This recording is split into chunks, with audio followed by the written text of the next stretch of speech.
Winter, 1889, Wyoming territory. A rich rancher stumbles upon four freezing children digging through his trash for scraps of food. What he does next will shock an entire town and cost him everything he thought mattered. The snow fell in sheets across Morgan Ranch, burying fence posts knee-deep and turning the world into a blur of white and gray. Silas Morgan rode through it alone, his coat stiff with frost, his eyes the color of a winter sky that promised nothing but cold. He was 38 years old and looked 50, the kind of man who'd stopped expecting warmth from life. He dismounted near the stable, breath fogging in the bitter air. That's when he saw them. Four children, huddled behind the mess hall, digging through garbage. The oldest boy couldn't have been more than 5. His name was Eli, though Silas didn't know that yet. The boy's cheeks were raw from windburn, his limbs thin as kindling. Behind him crouched a little girl, June, maybe 4 years old, wearing mittens so threadbare they were basically just cloth memories of warmth. A toddler boy named Tommy clung to her coat. And the smallest, Annie, barely more than a baby, sat wrapped in rags that did nothing against the cold. They were searching the snow like it might somehow offer food, like desperation could manifest dinner. A ranch hand spotted them first. "Scatter, kids," he growled, raising his hand to shoo them off. "This ain't for stray pack rats." Then Eli's voice cut through the wind. "Please don't take our food. We saved all day for this." The words hung in the frozen air. June dropped a crust of stale bread, then scrambled to pick it up with shaking fingers. "Mama says eat slow, so we won't be hungry later," she whispered. Tommy's voice was barely audible. "Can we bring some back for Mama?" "We'll share," Eli said softly. "Mama eats first. Mama skipped breakfast this morning." And little Annie, shivering so hard her whole body trembled, murmured one word that stopped Silas cold. "Bread warm." Silas stood there watching. His hand tightened on his horse's reins. He didn't speak. He didn't move. And then he turned and walked into the mess hall without a word. The cook looked up, confused. "What is it, Mr. Morgan?" "One portion," Silas said. His voice was flat, emotionless. "For someone outside." The cook hesitated only a moment, then ladled beans into a tin pan, wrapped cornbread in cloth, added 2 boiled potatoes and a hunk of salted ham. He tucked in a slice of apple and tied it all with twine. Silas took the warm parcel. He walked back outside. The children were still there, bodies coiled with hunger, eyes wide with hope and fear. He crouched down, set the parcel at the base of a hardy pine tree, and walked away without looking at them. He mounted his horse, leaving heavy boot prints in the snow, and rode off into the blizzard. Behind him, beneath that pine tree, sat warmth. Food. A fragile promise that maybe tonight hunger wouldn't cut quite so deep. But what Silas didn't know was that those 4 children had a mother, and her story was about to collide with his in ways that would destroy his reputation and force him to choose between his good name and his soul. Inside a makeshift tent, stitched from burlap and feed sacks, Miriam sat beside a flickering fire, barely worthy of the name. She held a rusted tin pot on her knees. Inside, 3 small potatoes, half-cooked, their skins blistering. The fire gave almost no heat. Her 4 children lay tangled beside her in fabric that couldn't honestly be called a blanket. "Mama," Eli whispered, "we used to have a bigger pot, didn't we?" Miriam didn't lift her eyes. "Yes, baby, bigger than this." "And Papa used to bring wood," Eli continued. "Lots of it." A pause. "Yes," she said, her voice dry as wind. "He did." June blinked up at her mother with sleepy eyes. "Mama, if tomorrow's not cold, will you smile again?" Miriam forced a breath through her nose. "Maybe. If tomorrow is kind. Tommy tugged at her sleeve. Can we save some for Papa? Eli touched his brother's hand gently. He's with the stars now, remember? Tommy nodded slowly. But stars don't eat. No, Eli said. They shine. The fire crackled weakly. Then boots pressed against snow outside. Heavy, measured, drawing near. Miriam froze, her body tensed. She turned her head and saw him, a silhouette framed by pale moonlight on snow. Silas Morgan. He didn't speak. In his hands, a wooden box. He stepped forward just enough to place it on the ground, then straightened. His eyes flickered toward the fire, toward Miriam, and then away, as if staring too long might undo something fragile inside him. Then he turned and walked back into the dark. Miriam crawled toward the box and opened it with cautious fingers.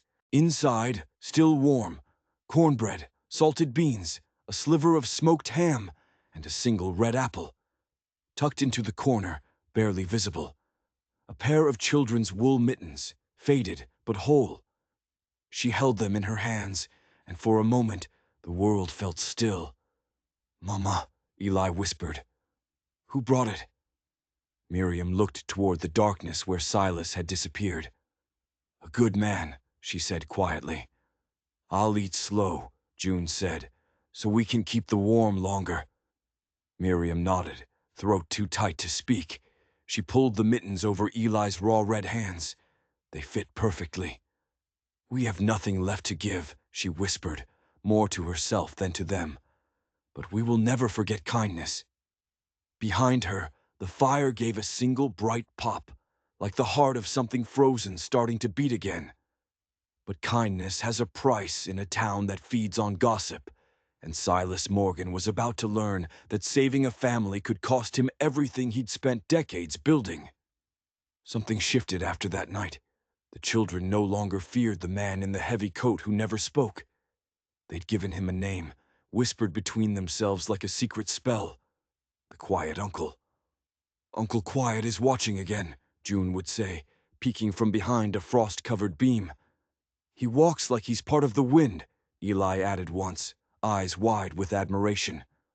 Silas never approached them directly, but each evening something would appear by the barn door. A bundle of chopped wood, a loaf wrapped in cloth, sometimes a single apple with the blemishes carefully carved off. He never left a note, never stayed to see it taken. But Eli noticed, and Eli, at 5 years old, decided he had something to give back. With a broken piece of charcoal and scraps of brown wrapping paper scavenged from behind the cookhouse, Eli began to draw. The first was a lopsided horse, the second, a crooked house with a chimney blowing smoke like a cloud. Then came the sun, too big for the page, with lines like sunbeams reaching the corners. Each morning, before the others woke, Eli would tiptoe barefoot to the corner post near where Silas usually stood and press his artwork between two stones. He never saw the man take them, but they always disappeared by noon. One morning, Silas rode along the east fence line, checking wire. Snow crunched beneath his boots as he dismounted to fix a broken rail. That's when he saw it, a small sheet of paper fluttering in the wind, pinned under a stone. He reached for it. The drawing was simple, a stick figure with a big hat and a square jaw standing between 4 smaller figures. A line of smoke curled from a house in the background. Scrawled across the bottom in crooked letters, "You are a good man. Mama says so." Silas didn't move for a long time. His breath fogged in the winter air. A crow cawed somewhere far off. He read the words again. Then he folded the paper with careful fingers and tucked it into the inner pocket of his coat, the same pocket where a long-forgotten letter still lived. A letter he'd written a decade ago, but never mailed to a woman who'd left before she ever arrived. He didn't revisit that memory. He just closed his coat tighter and kept riding. That night, instead of food, he left a woolen scarf by the barn door. The next night, a small sack of potatoes. then a roll of coarse cotton fabric, and a tin of dried herbs. Miriam said nothing when she found them, but she touched each item like it was made of glass. The children, on the other hand, began calling the little corner where the gifts appeared the magic spot. "Do you think Uncle Quiet is magic?" Tommy asked one night. "No," Eli said confidently. "He's just someone who doesn't know how to talk, so he gives instead." But giving has consequences. And the day Silas decided to rebuild an entire barn, not for livestock, but for people, the town started asking questions he couldn't answer without revealing the one secret he'd buried deeper than any grave. Days passed. Snow kept falling. Then came the day Silas stood looking at the old horse barn, the wood sagging under its own weight. He studied the beams, the broken shingles, the patchwork tarp fluttering in the wind.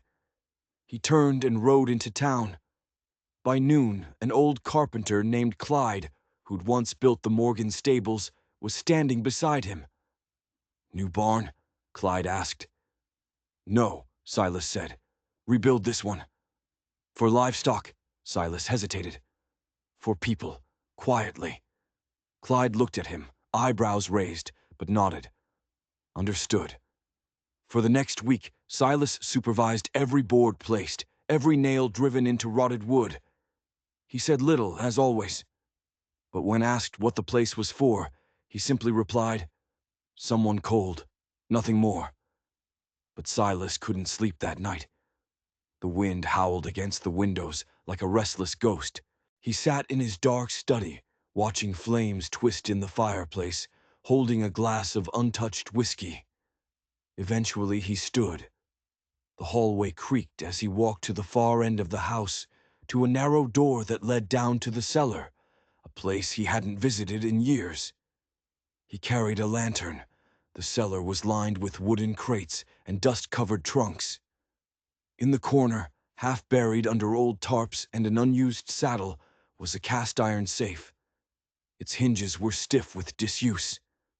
Silas knelt, wiped the dial clean with his sleeve, and spun the combination from memory. Click.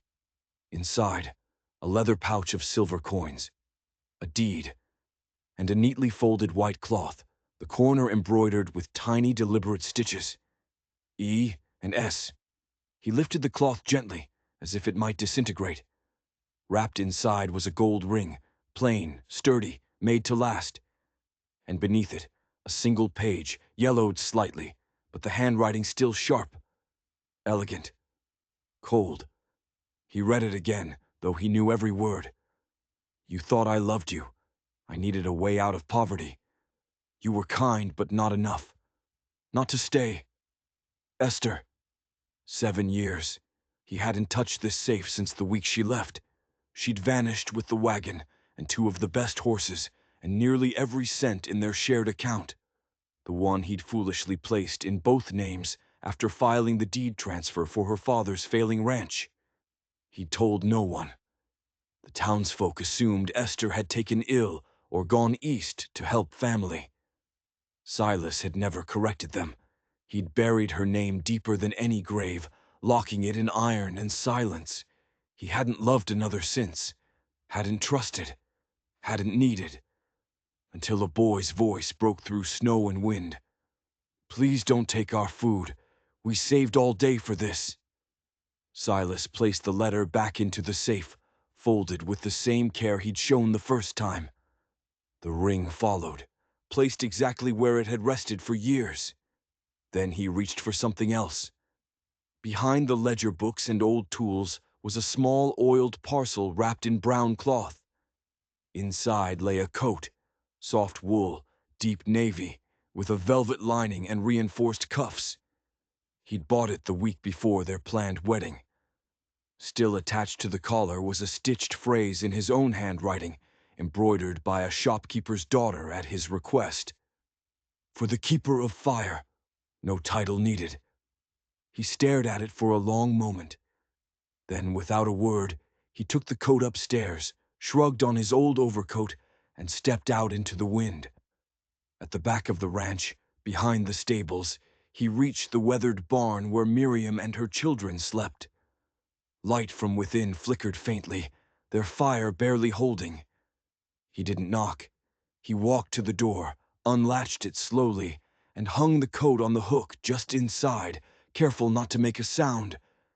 Then he turned and disappeared into the snow. But what Silas didn't realize was that this single act of kindness would ignite a firestorm of gossip that would threaten to burn down everything he'd built and force him to make the most public stand of his entire silent life. In the morning, Miriam found it. At first, she thought it had been left by mistake, but then she saw the stitching. She pressed her hand to the words, running her fingers over the thread like it held warmth. She said nothing to the children. She only looked toward the main ranch house across the field, snow catching in her lashes, eyes filled with something she hadn't felt in a long, long time. Not hope, not gratitude, something quieter, deeper, recognition. By the end of the week, the town was talking. Whispers slithered from the mercantile to the pews of the old chapel. Words sharpened like knives in mouths too bored or bitter to stay silent.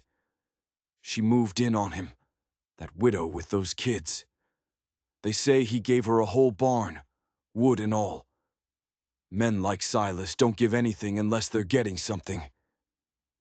A rock struck the side of the makeshift shelter behind Morgan Ranch.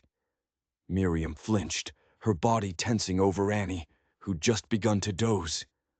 Another voice rang out from the dark. "Tricks don't buy bread here, girl. Earn your way like the rest of us." She said nothing. She never did.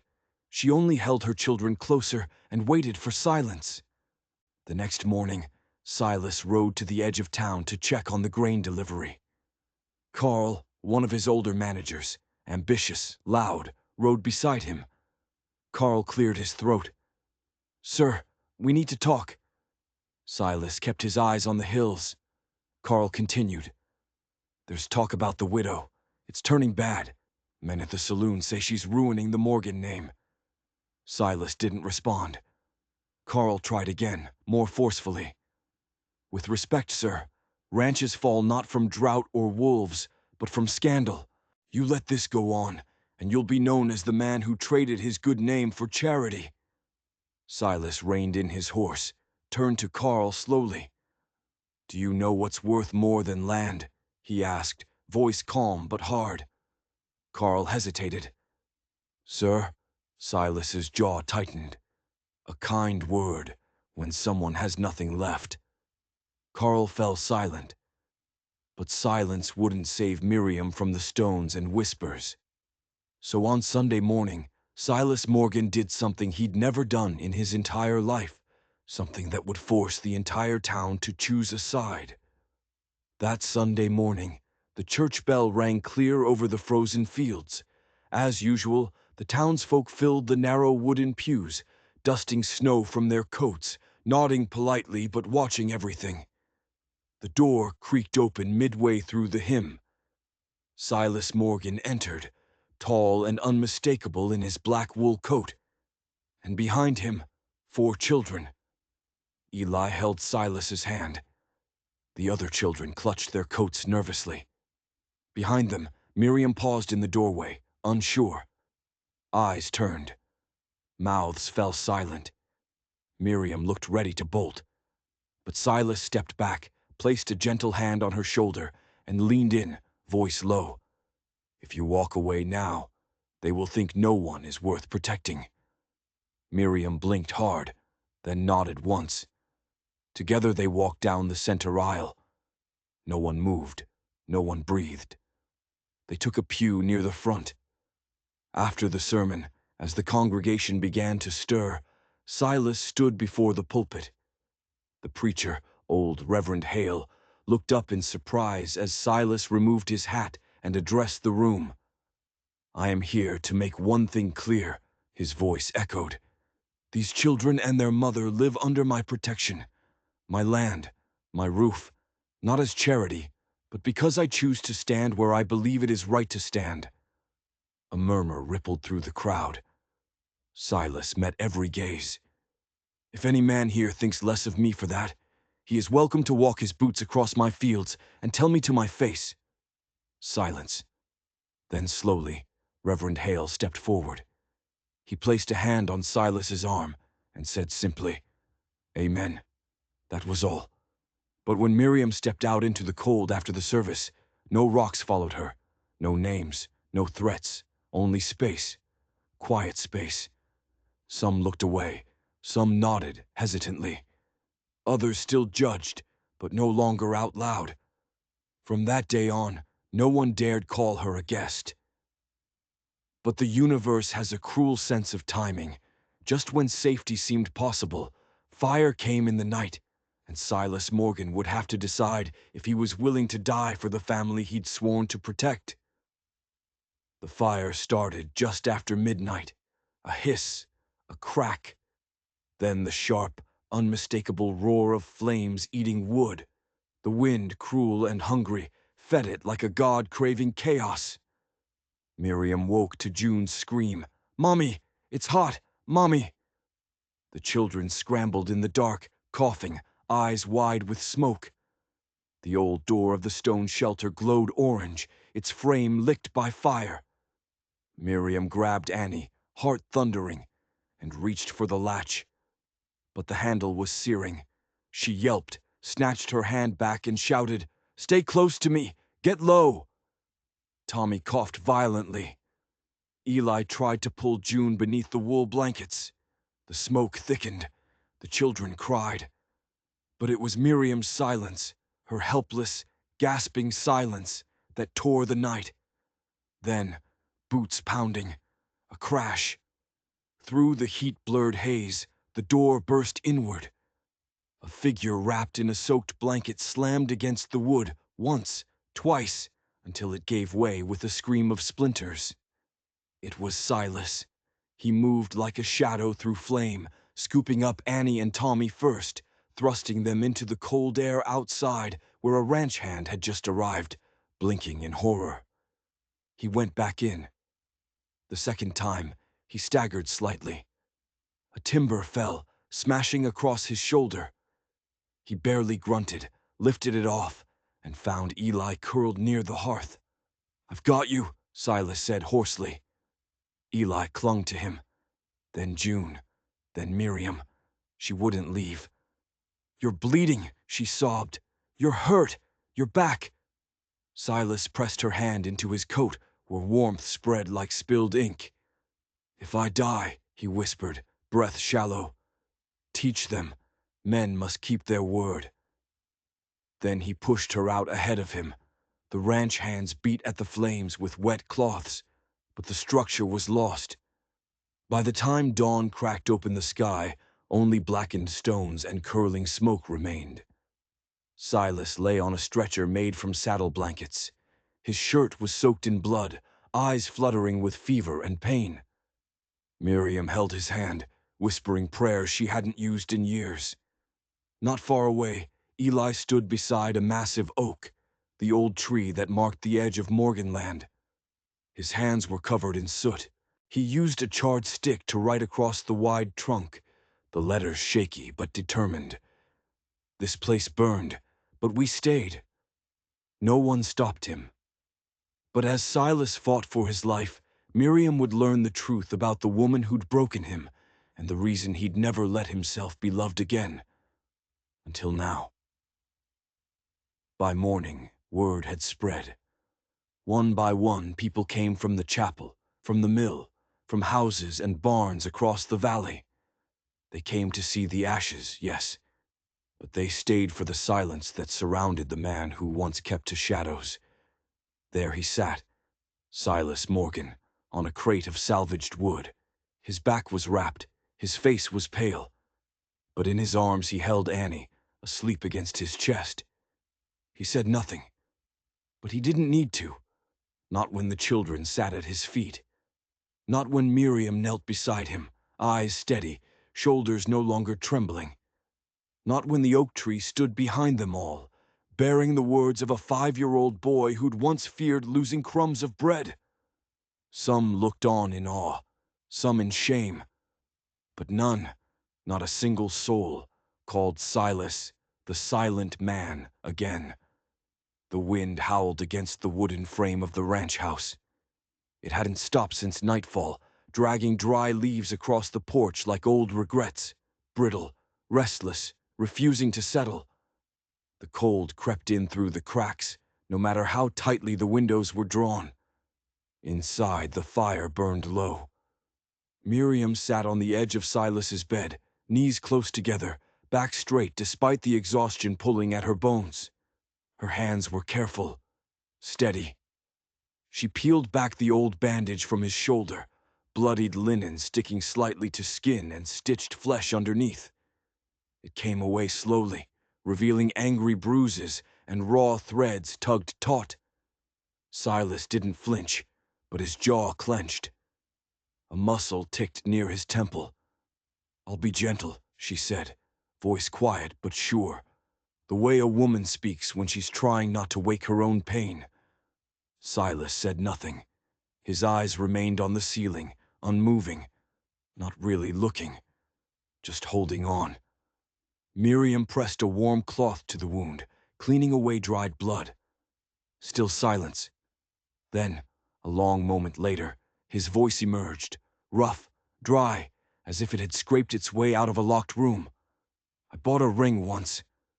She froze. Her hands paused against his skin, her breath catching just slightly. But she didn't look up. She waited. 7 years ago. For Esther. He exhaled slowly, as if the words were heavier than the air itself.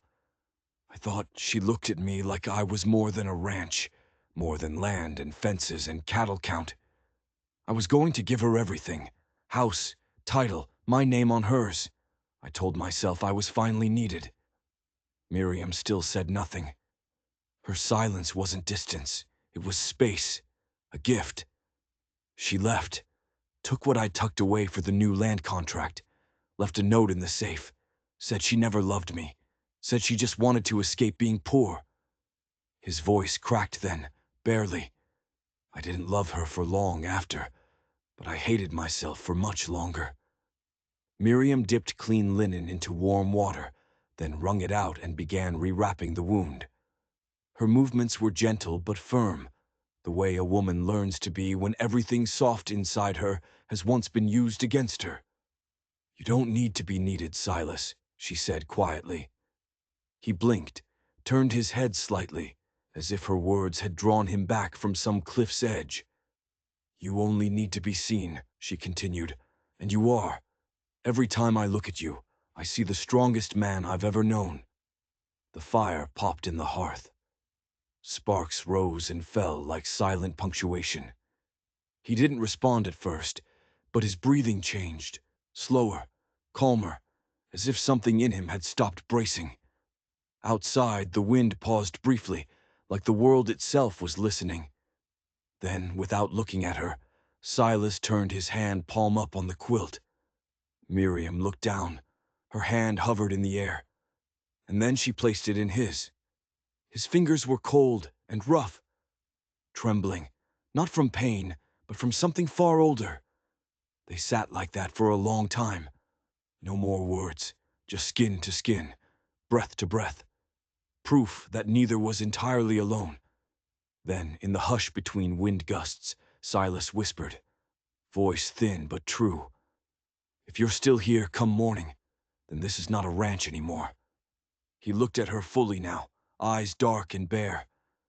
"It's a home."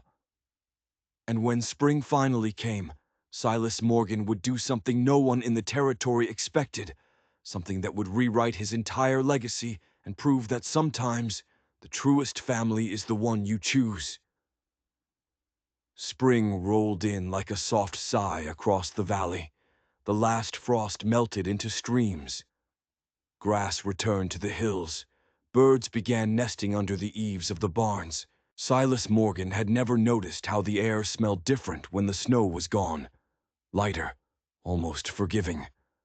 By the lake behind the main ranch, where the water caught the light just right at dusk, he built a small house. Pine walls, Stone chimney, wide porch, not grand, not meant to impress, but warm, the kind that smelled like firewood and fresh bread before it was ever lit. He never said it was for them, but Miriam and the children moved in. No one asked, no paper was signed, no agreement made. It was simply understood, the kind of understanding that grows only from smoke and silence and survival. They cooked over the hearth. Eli helped sweep the porch. June picked wildflowers and stuck them in every jar. Tommy named the chickens. Annie laughed more. One afternoon, Eli ran into the barn, his cheeks pink with sun, his hands clutching a piece of wood. He held it out to Silas with both hands. "I made this," he said proudly. Silas took it. It was just a scrap plank, uneven and smudged with ash. But carved with care were the words, crooked but clear. "This is our forever man." For the first time in more years than he could count, Silas laughed. Not a quiet chuckle, but a real, startled, belly-deep laugh that echoed off the barn walls and made Annie jump with delight. That night, when the house had gone quiet, Silas went to the old storage room. It smelled like cedar and old memories. He opened the trunk he hadn't touched since the winter Esther left. Inside, still wrapped in cloth, was the sign he'd once commissioned. Morgan Estate, carved deep, meant to hang over the porch of a life that never came to be. Silas flipped it over. The back was smooth, untouched. He took his carving knife, the same one his father gave him, and began again, letter by letter, word by word. It took hours, but by dawn he held something new in his hands. Morgan family, not for sale. He carried it down to the house by the lake. Miriam was at the stove, stirring oats. The children were chasing each other on the grass. Silas said nothing. He simply hung the sign by the door, above the frame. Not high, not hidden, just enough for every visitor and every doubt to see. That evening, as the sun poured amber light through the windows, Miriam stood at the threshold. She held Annie on her hip. Eli clutched a book. Tommy and June whispered about soup. Silas stood inside. He didn't open the door. He'd already opened it hours ago and left it that way. "Are we early?" Miriam teased. He shook his head. "No, just in time." She stepped in first. The children followed, trailing shadows and laughter. And Silas said, for the first time in his life, not to land, not to contracts or cattle or banks, but to people, to the ones he'd built this for, "Welcome home." If the story of Silas Morgan and that little family tugged at your heart, remember this. In the Wild West, it wasn't just about guns and outlaws.